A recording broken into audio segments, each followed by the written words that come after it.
Greetings and God bless. Welcome to another episode of Pastor Mike, Dynamic Voices for a Diverse Church, powered by The Witness, a Black Christian collective. I am your host, Tyler Burns. You can follow me on Instagram at Burns Clan. Please follow at your own risk. And joining me, as always, is the founder of The Witness. He is the man, the myth, the legend, the two-time, three-time best-selling author, Mr. Blue Check Verified himself. You can follow his writings at jamartisby.substack.com. Dr. Jamar Tisby, what's going on, brother?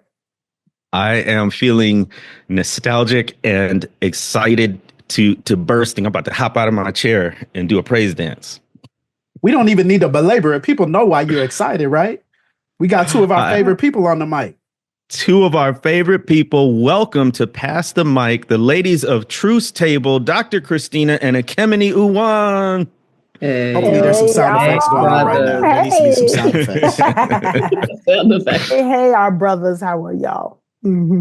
I am. That's a loaded question.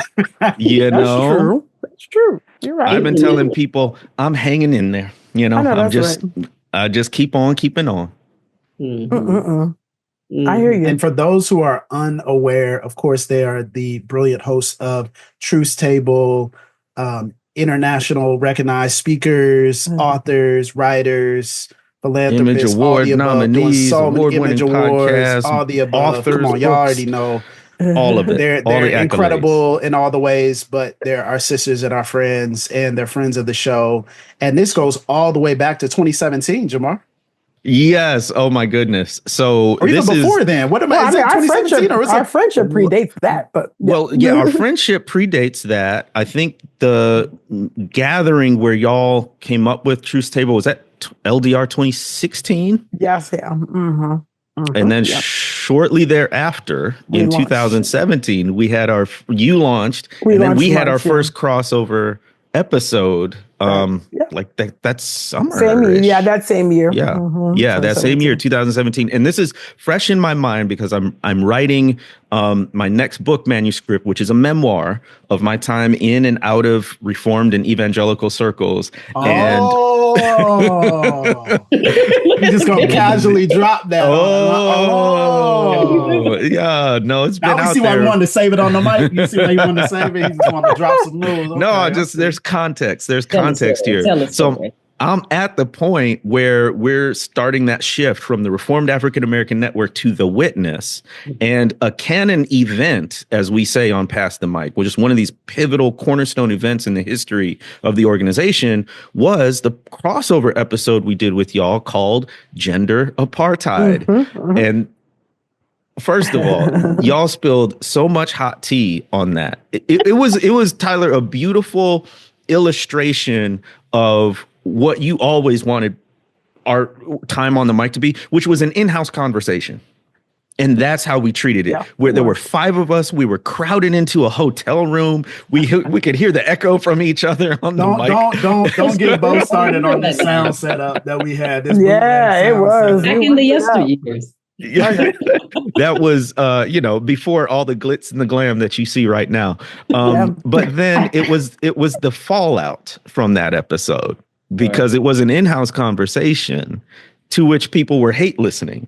And y'all, they came after us, but especially they came after the women, the Truce Table, Michelle, Christina, and Ekemini. And Ekemini called us out. She's like, "Where y'all brothers at? Like, we over here taking shots. We need you to step up." And so that was just a really important moment in the life of ourselves as Black men and Christians and brothers in Christ, in the life of Pass the Mic, and also in the evolution of Ran to the Witness. So I wanted to say thank you. And also those memories, boy, we've been through some things. We've been through some things. It's just like, it seems like a lifetime ago now, though, pre-COVID, the evolution of Ran, right, to the Witness, the evolution of Truce Table, which is now a duo. You all were a duo then too, but Pass the Mic went through its evolutions too. So it feels like, seriously, it feels so long ago. I feel like I'm truthfully, I feel like I could barely access it, in my mind, because it was so long ago, and the landscape has changed so significantly now, and we've shifted, and changed, even since then, right? So, which was what? So that's 7 years ago. Oh my gosh. Yeah. Yeah, It was about to 7 years be 8 ago. pretty A soon. whole lot of life has happened since then. But yeah, anyway, it was a time. Christina, what are your thoughts, girl? Sure. Thanks for bringing me in. I was, what I was thinking about as I was listening to you describe it, Jamar, I was like, yeah, there's really nothing more revelatory and frustrating to white supremacy than when Black men and Black women have equitable, honest, transformative conversations where they don't really care what other people have to say that can't control and dictate it. So I think what gender apartheid represents, it wasn't so much a conversation about gender hierarchy in the church, which is very real and relevant and all the above, but what made it, I think, so frustrating to white supremacy was we had the nerve to have Black men and Black women on microphones who respect each other, speaking equals back and forth. And that actually is still radical right now. I mean, there's money in disrespecting Black women. And so Lord. you have people who are just will not sign on to that foolishness, who will not buy into, who will not pick up a podcast mic to say crazy, outrageous stuff about Black women. But instead listen to Black women and amplify their voices, and where there's mutuality in that. We were listening back to what you all were saying, and we don't make caricatures of Black men. That in and of itself, regardless of the topic, frustrates white supremacy. Absolutely. And so I think that's a takeaway, I think, for people to remember, that there is something powerful about just honor back and forth, and creating space to hear each other well. Yeah, I mean, we even see that right now, even outside of the church, right? With Kendrick Lamar rebuking those podcasters for allowing that white man to disrespect Black women, and the white supremacy is clapping back. So we even see it outside of the church, which is it's a sad reality. But yeah, it was revolutionary. That episode, and even what we're doing now, prayerfully, I believe, is revolutionary, even now. Yeah. And it's funny, we could have never anticipated red pill movement. I mean, there were vestiges of it or seeds of it back then, but then now at its height, and how much of that influences Black manosphere and those types of podcasting outlets, but even like the kind of Christian arms of that, which I think is just so fascinating. When you think about 2016 and now 2024, post-election, I mean, we're basically at this space now where we're back where we were then. So much has changed, yet so much has remained the same. And I guess I don't know if there's a specific question as much as the emoting of what has happened in this previous election. Well, my specific question to kick off that and do a deeper dive is like, what were your initial reaction to the election results? I mean, I've talked to people, and it's almost like 50-50 of, yeah, we expected him to win again, and no, we thought Harris really had a shot at this. Where did y'all land? Yeah, so I've been bamboozled. We've been hoodwinked. I'm sorry. I'm not gonna lie, y'all. I really prepared for a lot of trauma laughter. Go ahead. Be prepared. Okay, Plymouth Rock landed on us. Okay, just listen. I'm not gonna lie. Listen, we were in the trenches, working hard to get Kamala elected. I mean, for real. Like, there's talk. There's always been peripheral things like in previous elections, but I mean, in the trenches this time, for real, this election, 10 toes down, was just working, right? From DNC and on. So like our whole summer, whenever she was at the top of the ticket is when it's been, moving and going, that we've been working up until the election day, and so I really thought, because the polls were showing, it's neck and neck, it's tight. I thought she was going to eke it out. I did not think it was going to be a slam dunk. I did not think that, that it was going to be, I just didn't think it was going to be like, oh my gosh, a landslide, but it was surprising. I was absolutely surprised, by it. I was doing a push, for people to vote, just to get out the vote, nonpartisan, just getting people on a bus tour with an organization, just trying to get people to, get out, make sure you go out and vote, nonpartisan, just getting people, to be engaged till the day of the election. And so I thought that she was going to win. I really did. And so I was surprised that it went the way that it did. So yeah, I'm still like sometimes like, wow, this is happening. Like he got reelected. Like my mind would go like, oh, this is really happening. Like, I think it's been taking me a while to like really like, no, this is the reality. This is what's happening. So I don't know. I've been in a state of shock for some time, to be quite honest. And I'm just like, man, did we not have was the data not there? I don't know. It was shocking. That's all I gotta say. And it seemed like the rest of Black America was a bit shocked too. By it, because I think people really was like, okay, this might go this way, but it is what it is. So yeah, sorry y'all. I don't feel like I have a very coherent. No, that's exactly what I asked. Dr. C, was that your reaction as well? I don't know if that I didn't know.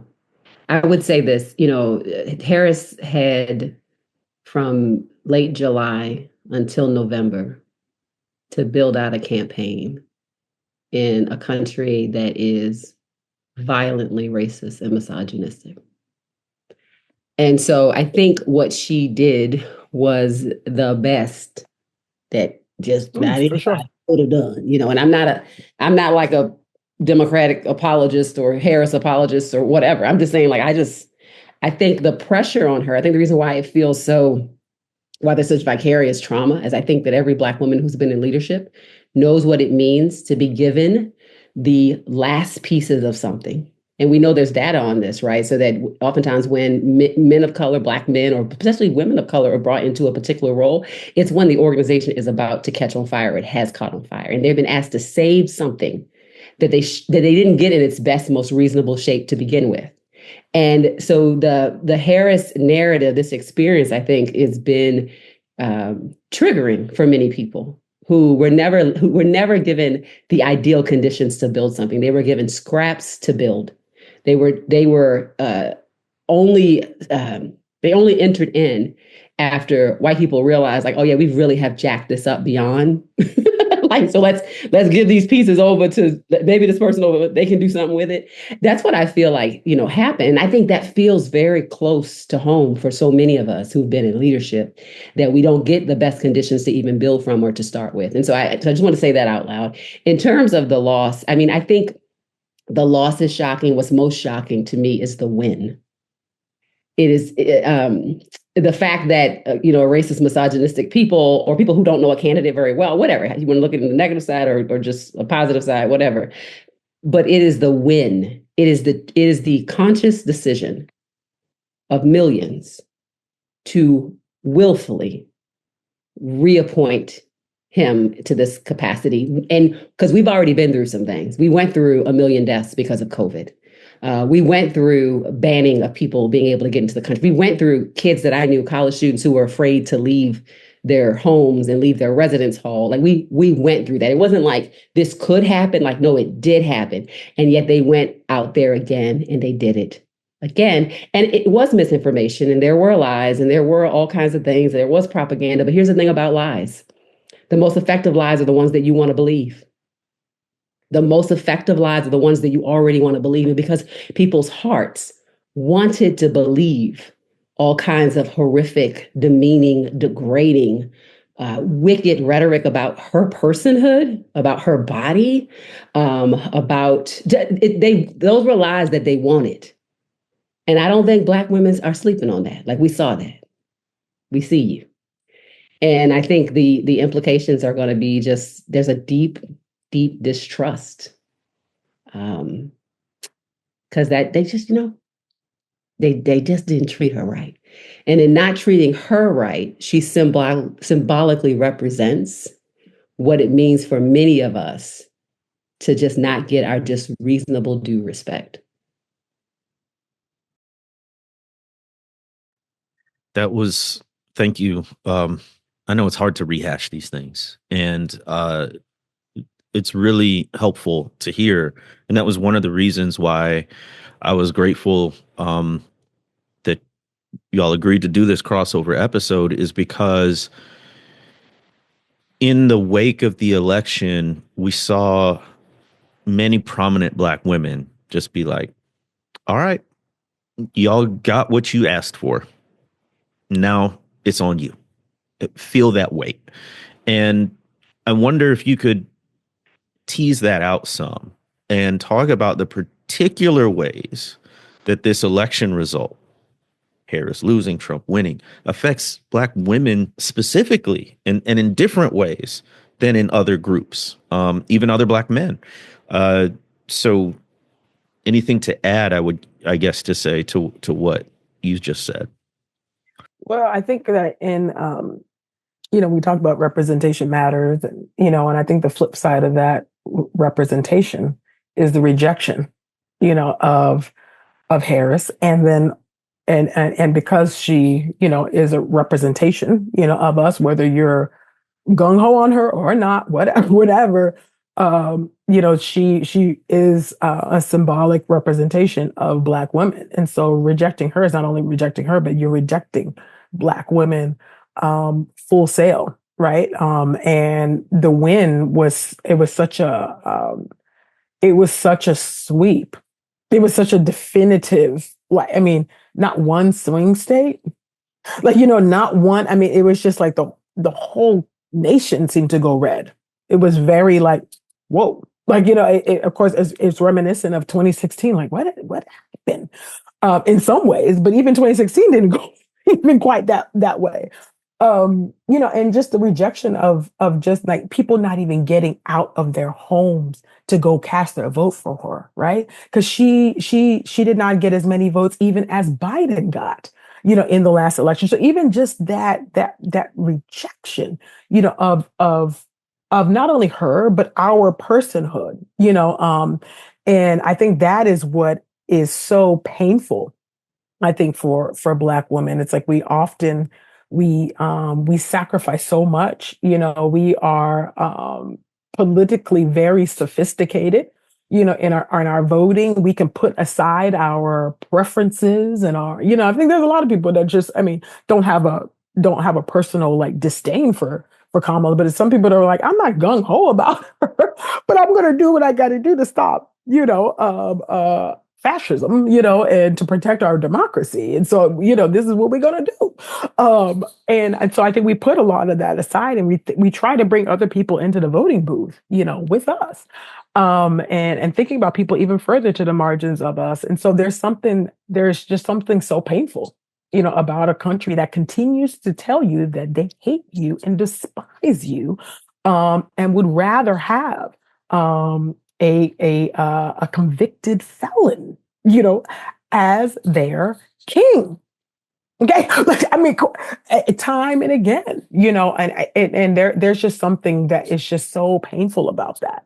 And I think Black women have had it. We experienced that rejection on the job. We experience that rejection on within the dating pool. If you're single, we experience this rejection within the political sphere. It's just that we cannot escape that. And I think Black women are like, enough is enough. Like, I'm going to take care of me.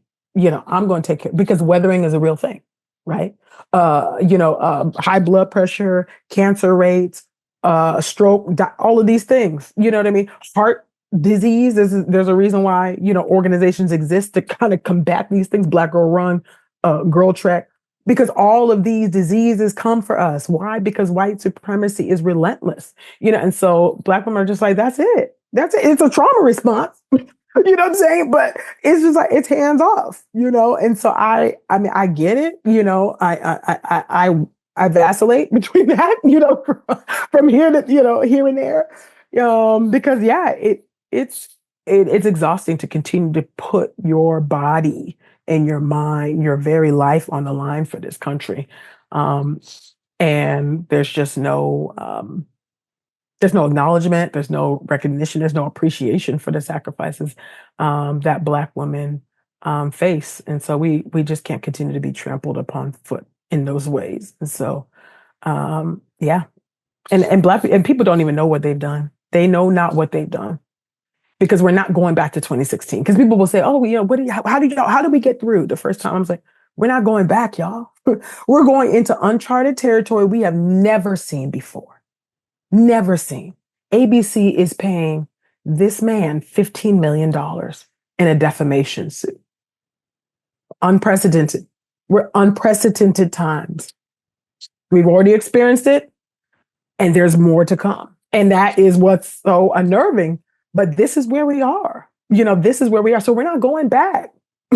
We are going into uncharted territory, and we have no clue. We have no clue what we're about to face. Well, Black women knew. Black women knew. But I don't think people have really reckoned with what they did on November 5th. Yeah, I also think about was having a conversation with someone about the faith implications and the church implications, Sure. and how this election will radically reshape the future for the American church in ways that we haven't processed yet, even more, I think, than 2016. And even more than some of the issues that we've had before, just how unprecedented it is. And what struck me was post election, how many churches, white evangelical churches in particular, had worship nights, or what they called prayer nights, or what have you. And the vast majority, it felt like leading up to the election, so many of them had the same talking points. It was just so fascinating how many of them use the same quotes and messages and all that, which maybe, it was just very interesting. Wow. So it was like a private underground effort to reinforce and reify this theological perspective, but then also how many of them said afterwards, and they had worship nights, prayer nights for the country that were, they said, already scheduled, but at the same time, how many of them used the phrase, "This is God has given us mercy. God has given us mercy. God has given us mercy." And I think seeing that a handful of times post election really kind of broke something in me that I didn't think. It really led to a question of not so much can we coexist together, but how do we now treat the people who view this? How do we now guard ourselves? How do we now protect ourselves and protect our people from the people who consider an outcome like this to be worthy not just of celebration, but of worship, and to be worthy of praising God for his mercy? And I've just been wrestling with how do we now, and especially in my own church context as well, which has drastically changed and shifted, and how do we now protect and guard in spaces where people don't realize the harm that's being done? It's possible that they perceive it as a mercy, because it's in mercy to them, because they long to be saved from a multiracial, equitable democracy. And if you believe that comfort to you, security to you, righteousness to you is white supremacist patriarchal structures, then you want to be rescued from what you have called evil, which is a multiracial, equitable democracy. And really, that's the choices that are on the table in the United States. So those are the choices. Like, democracy isn't like something that is, it's something that you achieve. It's like you build it. It's constantly in motion of becoming. Like it's supposed to be our structure, but it's not like stagnant, right? So you have to make it the structure. You have to make it what it is. And that's really what's on the table for this country. Is that if you don't have enslavement, which is very great, we should not have enslavement, then you have a diversity of citizens in this country from all kinds of backgrounds and different religious beliefs and convictions, you name it. And either you have this largely white male supported hierarchical system that it was founded on, and the exploitation of the bodies of everybody else, including white men too, because poor white men are definitely exploited as well, but they are under the delusion that if they play their cards just right, They too could be Elon Musk one day. You're not going to be Elon Musk, okay?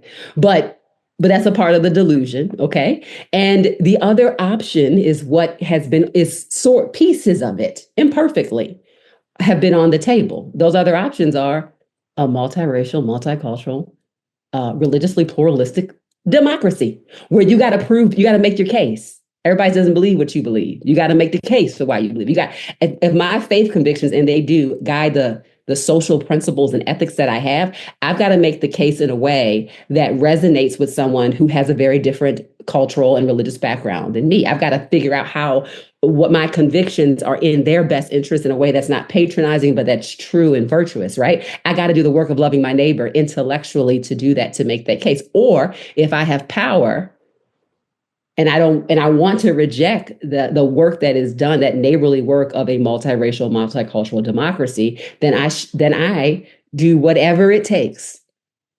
Violence, distortion of the faith, hijacking a religion, you name it. I do whatever it takes to make sure I don't have to make a case to you. I just dominate you.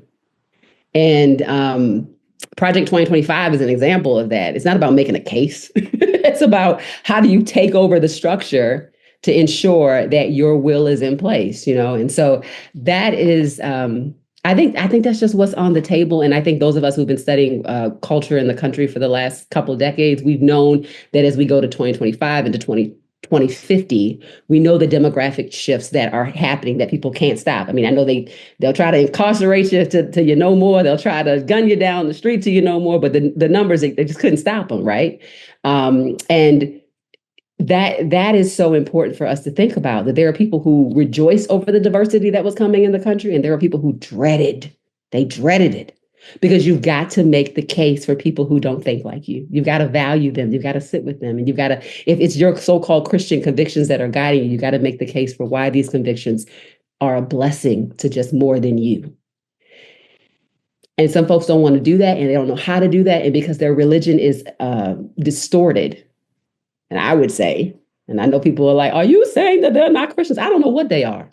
But they should ask Jesus what they are. They really should ask Jesus, are they his followers? Because there's something just really, really broken about the ability to throw your neighbors under the bus for the prospect of stability, for the potential maybe of a couple of trinkets. It's just really disturbing. Super, super selfish. That's the only thing. That's the reframe that I constantly say. It's like, man, that's selfish. I cannot imagine. We are all, God is at work in all of us to help us to love our neighbors well. I love my neighbors insufficiently, brokenly, inadequately. It is not righteous love. It is imperfected. God is at work in me to make it what it ought to be. So full disclaimer. And yet I can't fathom hating my neighbor so much that I would pursue a politic that would put my children in harm's way. That lets you know how hate is just so consuming. It just makes you irrational. And the noetic effects of sin. Sin can just kind of make you stupid, you know? And I'm like, these are political decisions that are going to impact your grandmother, that are going to impact your children, that are going to impact your daughters and your sons. I cannot imagine hating my neighbor so much, being so uncomfortable with their difference in their culture, that I would put my beautiful children in harm's way because of it. Yeah, I've heard talk online about how the Republican Party is wholly given over to Trumpism.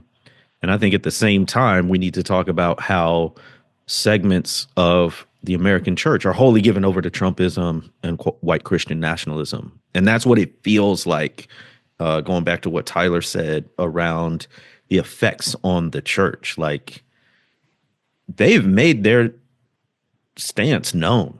I mean, they have been, but they re-upped it. They doubled down on it in 2024. And I'm encountering lots of people, particularly white Christians, who are still in or in proximity to those fellowships. Like, what do we do? What do we do? And I'm just like, listen, they've told you who they are. That's between you and God, whether you are in a season where you need to be there and speak up. Don't just sit, just like annoy them with your protestations, or if you need to leave. I think on the one hand, while it's dismally disappointing, it's certainly not surprising that white folks would support this. But I wonder what y'all's thoughts are on black men and the way they voted. Now, I'm the first one to say black men still voted for Harris to the tune of 78%, right? I think that was second highest after black women. So there's a certain extent to which if we say, the chatter on the news was, oh, black men are defecting. They are going over to Trump and supporting him in record numbers, all that stuff. Well, I think that belies the overall point that more than 3/4 of black men still pulled the lever for the Democratic presidential candidate. But I also was curious about your thoughts because the Democrats did lose ground with black men and all kinds of men, actually. And what y'all were thinking about black men, and the way we behaved or misbehaved in this election. Yeah, I think I expect people of privilege to protect their privilege. So I mean, as disappointing as it was, as disturbing as it was that, white folks, white women ain't got no do right. I wasn't like, oh my gosh, I'm so like, I can't believe they did it again. That wasn't my response. I was just like, dang, wow. I was looking at like, now who else? Who are the people of color that went over? That's what I'm like. I'm actually much more concerned. I'm more disturbed by that. I'm like, who are you? Like I need to make sure I gotta protect myself. Because that to me was a bit, disturbing, but on one hand, but then on the other hand, I mean, to be honest, I don't know that the Democrats did a great job of, and again, I'm not trying to be a Democratic apologist. I'm just, I think both parties are flawed. They're not perfect, but you got to choose. Okay. But I don't know that they've done a good job of appealing to black men. And yes, black men did vote. They were the second highest. I do want to say that because I do think it was kind of overblown. The fear was a little overblown, but so I'm glad that they came out in the ways that they did for Harris. I thought that was good. But for those that did not, and those that did defect and go toward Trump, that's what I'm talking about. I think in some ways the Democrats did not do what needed to be done, to actually appeal to black men, to speak to black men, to speak to their fears, instead of minimizing them or dismissing them. I do think that the progressive platform of the Democratic Party is a turnoff, toward black men, not just black men, but I think to believers too. I mean, let's be honest, and people of different faiths, by the way. I think sometimes it's a bit extreme, like on some cases, right? With regard to abortion, with regard to all other issues, So I do want to put that on the table because I think in some ways the Democrats they kind of make their own bed in some ways with that when they don't really deal with people's real tension points, on these conscious issues, when they don't take those serious, we actually hand them over very easily, to a Trump, and Trump did a good job, of actually appealing to those fears, those concerns, of black men, and they are just really organized. They are organized digitally, as YouTube, social media. We are they out organize progressives. They out organize Democrats. Oh my goodness, they have got that locked down. And so they know how to do the messaging. They know how to appeal, and so yes, there's disappointment, of course, for them going over and doing that. And yes, maybe some of that is rooted in misogyny, right? Not wanting a woman, to be president. Sure, I'm sure that's in the mix. But I think that there was for others, I think there was a real fear, of like, man, this country, I don't know what's going on. Like, where they feel like, man, some of this LGBTQI, this is a bit progressive for me, as a black man. This is a bit progressive for me. I don't know. Like, I don't know what to do. Like, I don't recognize the Democratic Party of what my parents, voted for, like in the Clinton era or whatever. I'm trying to also be realistic here. And I'm trying to show some empathy and try to go, okay, what might have been in the mind of some of these Black men, and maybe they too are seeing a country that they don't recognize, but not in the ways that white people are, right? In some other ways. And I don't think that is discussed enough. And I think it's even risky for me to put that on the table now, but I think that is true. I think that's a real thing that I don't know that the Democrats have wrestled with, and reckoned with. And yes, I'm disappointed. I know, like, can I just be honest, as a single Black woman who is out in dating streets, that in this last stint on the dating apps, I have ran into, and Christina knows, four Black male Trump voters. And these are not your Tim Scott clones. Like, I'm trying to get you to understand like what kind of Black men I'm talking about. Like, these are like, what? Because that's like one of my preliminary questions now. I go, which way did you? It is very important. Do you have discernment?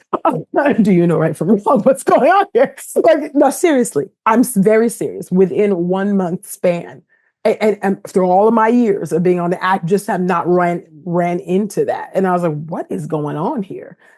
Appealing to regular Black men. These are just regular. These are are they putting this on their profile? Like this is out there? Or you ask and discover it? No, it's not. It's not on their profile. I'm asking. I'm asking. And yeah, and they do say, or they don't want to say. And I was like, okay, well, wait a minute now. It's not a hard question to answer, y'all. Like, so yeah, and these are regular people. I'm telling you, these are your cousins, y'all. these are my cousins. I want to be clear about that. Yeah. Like, they in my family too. And they all it's all the cousins, y'all. These are the Africans, these are the Caribbeans, y'all. These are Black Americans, these are everybody. I'm like, so there's something afoot here, so sorry. I did want to put that out because I want to tell you, like, no, literally, like literally, like running into this, like in real life. It's not theory, so yeah. Yeah. So, yeah. And, I would say that Elon Musk purchased Twitter. Mm-hmm. It did. So, as a social scientist, I ruined it. Well, on purpose, right? So, there's a political strategy in that. And he's going to be in the next administration, by the way, right? So, I think that people have so when Ekemini is talking about out organizing and all these pieces, I mean, this is beyond. When you own the means of communication, which is what social media represents, is one of the most dominant means of communication in our world today, and you can also use people's responses to do some behavioral tracking. I'm always like, what does it mean for someone to have access to people's social media accounts? You learn what makes people upset. You learn what they talk about. You learn the language that they use, right? And so it's so interesting. I think there were some of us who were so offended by the word like black job, and I was too. I thought, Donald Trump is just off the chain in so many. He's so uncouth. He's so unserious, and he just is. But with that being said, that phrase, Black folks were like, I can't believe he said that. Oh no, there are Black folks who use that phrase though. And the reason why I got a shirt. This is voting is my black job. No, but I'm saying before they were using it to say something about him. Oh, okay. There are Black people who use it. If you listen closely to Donald Trump, or politicians, I actually think that he uses a ton of marketing content and strategy, his phrasing, which you'll think like, what is he talking about? That is pulled from focus groups. That is incredibly strategic. And I think there is an arrogance. Yeah. People talked about it for a long time. There's an arrogance that people on the left, threats or whatever have, where they think that they can think their way. They think they're smarter, more whatever. But the strategy in terms of the behavioral science pieces, I think is really strong on their side. Yeah. Right. And so you could basically use Twitter to figure out what's the beef that Black America has with itself. what are the issues that Black men and Black women have with each other? You know why? Because they talk about it out loud. All the time. They talk about it. There is no such thing as a private conversation on social media. But people want to use social media like it's their journal. I had some people got so mad at me one time as a former trauma therapist. I was like, look, y'all, I don't trust nobody with giving them some of the most painful moments of my life and putting it online. I don't. I mean, if you want to do that, do it and make sure it's a catharsis to you and you're ready for it. But would I want to give Elon Trump my pain and what frustrates me and what makes me upset, and then he can track my moods? I mean, I'm not saying he does that he did that on a person specific level, but you can absolutely learn tons about different voting blocks and demographic groups by looking at social media content. And certainly you can look at in-group conflict that way. And so all of that to say that's just one sliver of the strategy, one sliver of what happened. So I do, yes, obviously we want Black men and Black men to necessarily vote the same way. Okay. But I think there's a couple other factors too. Black men represent some of the most isolated groups of people in our culture. They have the lowest rate of marriage. We talk often about how Black women have a low rate of marriage. Black men have the lowest rate of marriage amongst men. And so there's a sense in which our political imagination and solidarity is shaped by the communities that we are part of. So if you are not a member of church, if you are not in a Black family, if you are not committed to a Black woman and Black daughters who you have to think about their well-being, if you are isolated, and if you are obsessed with this idea of I'm not stupid, I'm an independent thinker. Right? There's a whole posse of people that are very much like, I don't think like all the other ones. I know them. I don't think like them. And there's an insult of solidarity because there's a powerful work that white supremacy has done, which has told some Black people that if you agree with what Black people also think, then some kind of way you're not as smart, you're not as bright, right? So that's internalized racism at work. And I'm not saying that Black folks have to think the same about everything. We are dynamic, diverse people with all kinds of experiences. I'm just saying that insularity, that isolation of Black men, and then these really, really powerful strategic targeting marketing strategies that are amazing. I would love if they were used for good, but they're not. They're used for political gain and financial gain. And the thing about it is that it's happening in front of our faces. It's happening in front of our faces, and people are not. Yeah, people are not inclined to say like, let me watch what I say, let me watch what I do, or whatever. I'm blown away by it. I feel like all of that information was handed over and it was used in manipulative ways. I think it was striking for me leading up to the election day to see, because I agree with what you said, Ekemini, in terms of, I feel like a lot of it was overblown in terms of the conversation and the talking points, but it wasn't so much the susceptibility to voting Republican. I think it was more so, I was struck by the susceptibility we as Black men have to disinformation.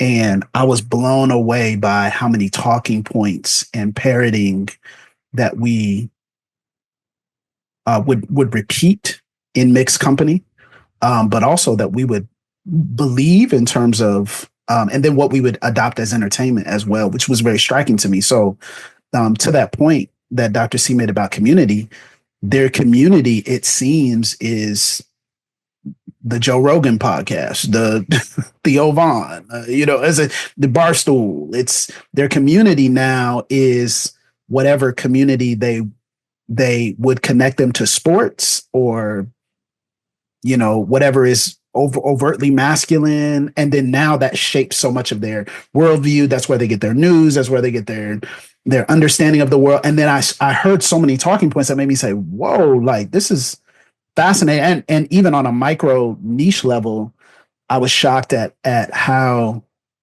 weaponized certain sports were, like the UFC MMA, and how what they would do is they would have Trump show up at these MMA events, and there's thousands of men in the room, and then he shows up at so many of them, and people are like, this is a joke, he's showing up, but it's like, no, he's So got their smart. attention, Yeah. he's got their energy. They always have him walk out, and then he's hundreds of thousands of people, millions of people watching these events, overwhelmingly men and increasingly Black men. And I feel as though it was frustrating to kind of hear some of the democratic language around men and around Black men, which felt ineffectual. It didn't feel like we were being taken seriously in many ways, And even I say this as someone who is very informed, listening, paying attention, not listening to those spaces. But at the same time, I was like, wow, you don't have a plan? Like, what's your plan? Crypto and right. It was like, right. what is going to put us at ease that we have a space in this particular agenda or party?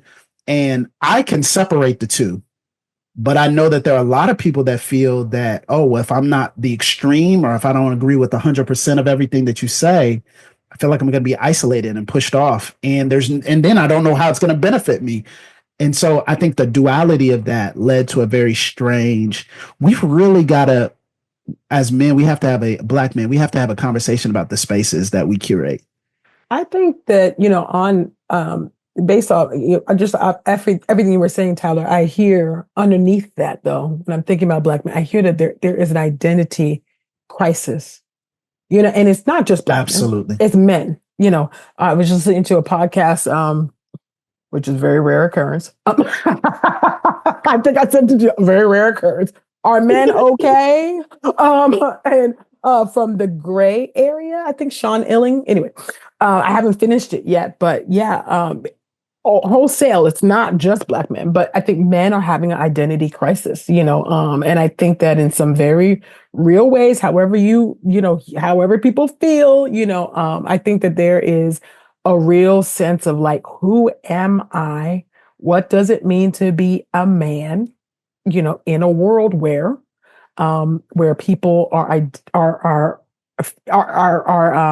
experiencing gender dysmorphia, right? And they're like, seriously, this is what's on the table. People don't want to talk about that, but that's true. Like, and people are really wrestling with that. What does it mean for be a man?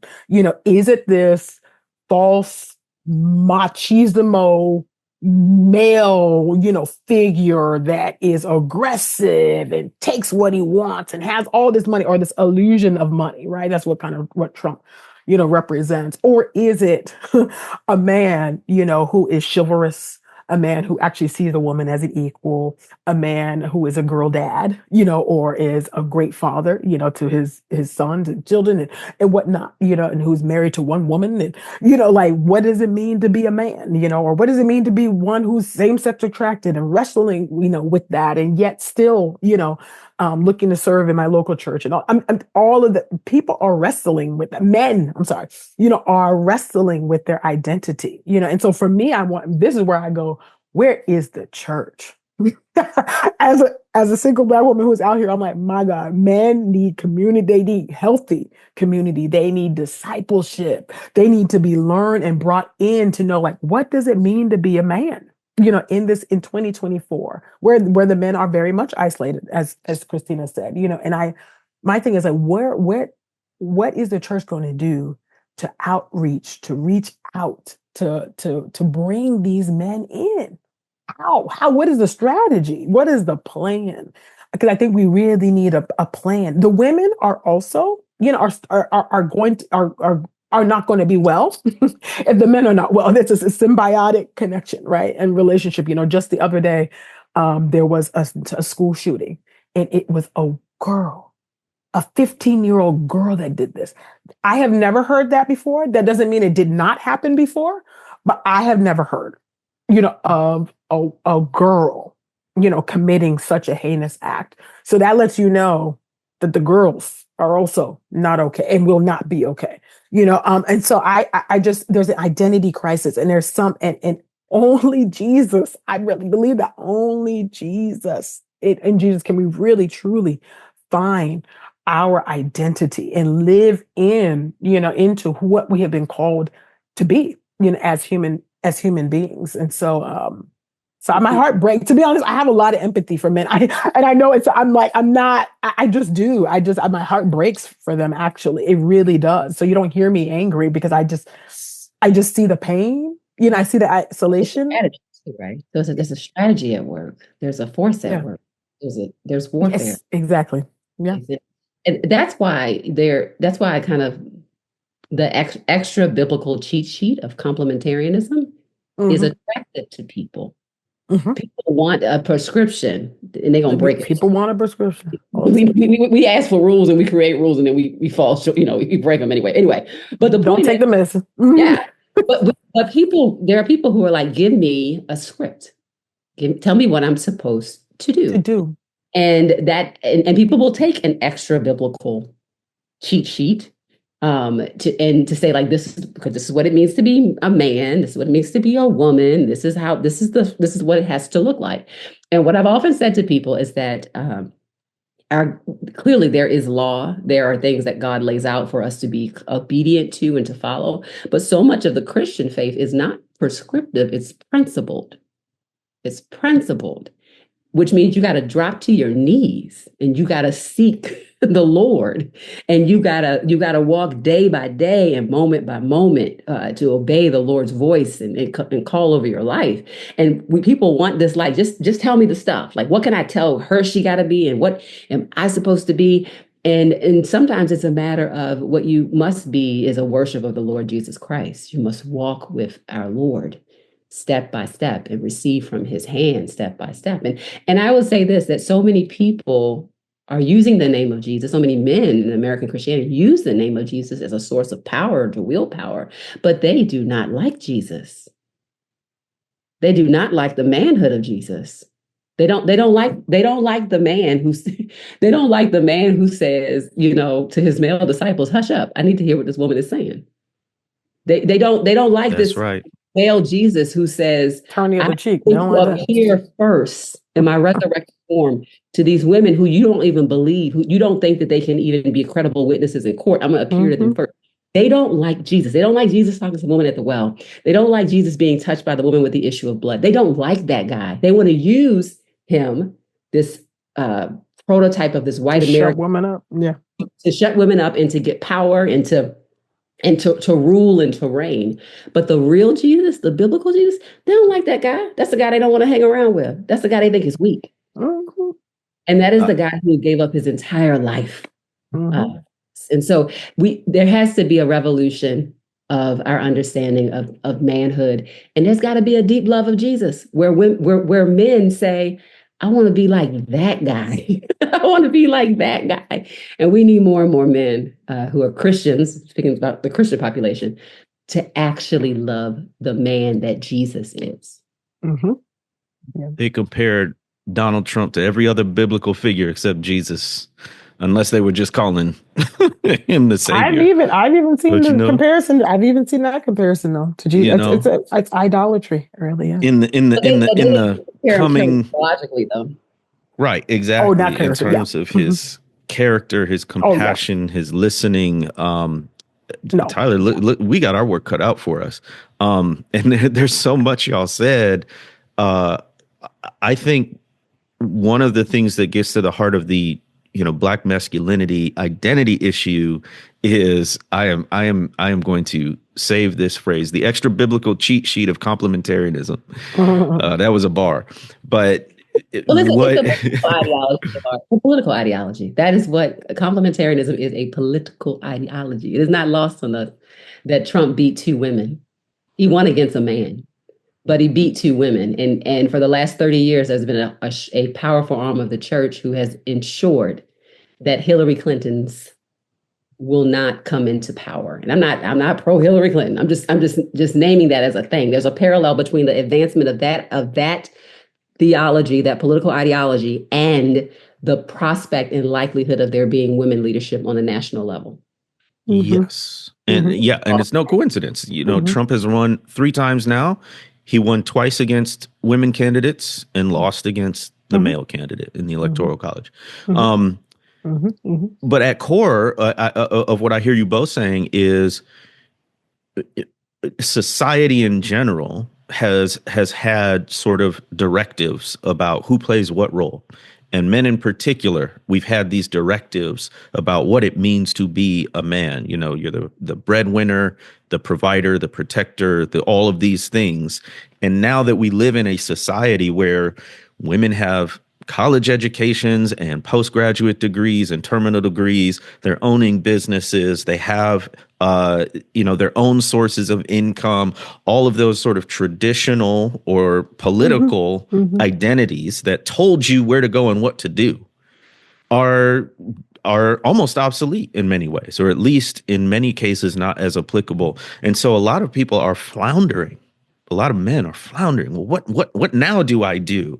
And Black men especially, because it's not just that we can be men. We always have the stigma that white supremacy has attached to Blackness on top of us. So we're trying to play these roles that politics and society have defined for us, while also guarding ourselves against the stigmas that politics and societies have given us about being threats, about being lazy, sexually voracious, or promiscuous, or whatever the label is, right? So those twin and competing forces, and now that those very clear lanes seem blurry to a lot of people, is also causing this. It's no excuse at all.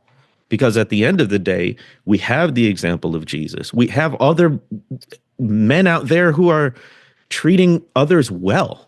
Like this is not some mythical male that doesn't really exist out there. It's there. There's no excuse really. But it does give some, like you said before, Ekemini, just trying to figure out what was going on in the mind of folks when they were doing this. But it's really deflating for me as a Black man to be like, yo, what are you listening to? Who are you giving power to define you and tell you what it means to be who you are? Like, that's what we resisted. Remember when they tried to call him Toby instead of Kunta Kinte? And now you're giving that power right back over. But here's my thing, though. Like, how are y'all? Excuses, but there are reasons. There's reasons, here's my thing, and this is always my question. I'm just like, when are the Black men of goodwill going to take on the labor of love, of gathering, literally going after the Black men that are lost, that have been lost, and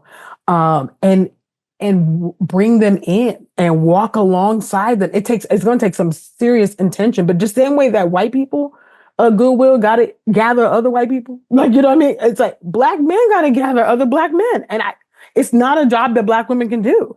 It's just not, and so that's always my thing. It's like, who is going to do it, or when are people going to do that? What do y'all think about that? Because I'm just like, we are floundering as a people. We are floundering. And I just don't think we're not talking about that enough. Marriage is the only way that we are going to overcome as a people. People don't like to hear that. Heterosexual marriage between a Black man and a Black woman is the only way that we will actually overcome as a people. Okay? The white people understand that. The Hispanics understand that. The Asians understand that. What are we doing? Like, we have got to. The data shows that. That's the only way that we are going to overcome as a people. Like, you know what I mean? Love is the way. Black love absolutely is. What are we going to do?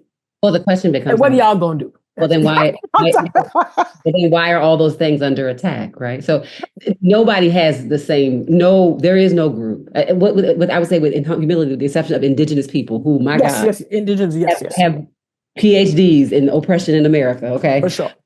But outside of no one has had the same orchestrated, hundreds of year-long political systems in place to rip their families apart like Black folk have. And so I think there's a reason why we are at the moment that we are at, and it's calculated, it's orchestrated, it's evil. But those of us who see what's happening, I think there's an obligation on it. But I think, Ekemini, you were raising the question to the brothers, like, fix this problem right now. What are the brothers going to do? I'm serious. Are you going to meet all the Black men right now? You're going to help me. I mean, there needs to be something. I don't know. It's really fascinating because literally last night we were doing the planning. We're finalizing planning for next year for the church. And we had this long extended conversation about who do we want to reach in 2025? Like, who are going to be core demographics of people? And I guess this is premature, but by the time it comes out, it is what it is. But the number one demographic we set out to reach was men. And I think for us, what we found is without the intentionality of kind of approaching it with a strategy and a plan, even the best intentions of doing, and I think it's far more than men's events. And I think people miss that. So they think, well, I'll just do an event for the men. I'll do a gathering for the men. I'll do a group for the men. It's really a strategy with how are we actually equipping fathers of the faith, and how are we actually equipping those who are seasoned with wisdom to be deployed to transfer that wisdom in spaces where men get to establish real friends, real brothers, real connections, and then thus hold each other accountable and are able to walk with each other on that path towards what it means to actually love Jesus, love the manhood of Jesus. And it's been fascinating because I've seen in our particular context, I've seen a hunger from men who are not in the church for anyone in the church to care and love and see them. And what oftentimes the guys who you would think are nowhere near the church, nowhere near, if someone just comes and sees them and talks to them and walks with them, it is transformative how people who would have had nothing to do with Jesus, just with one conversation, with one, hey, I see you. How can we support? How can we help? And I think people think it takes far more than what it does. It really takes intentionality. And if you have that intentional discipleship, I think it'll transform how people view Jesus and how people view the church. So it's really appropriate question because it was just what we were talking about last night, that if we don't do this, we're going to find ourselves missing really the point of why we're here, especially in the hood, right? In the heart of downtown in our city. Yeah. And we'll be praying for you because spiritual warfare will be real, right?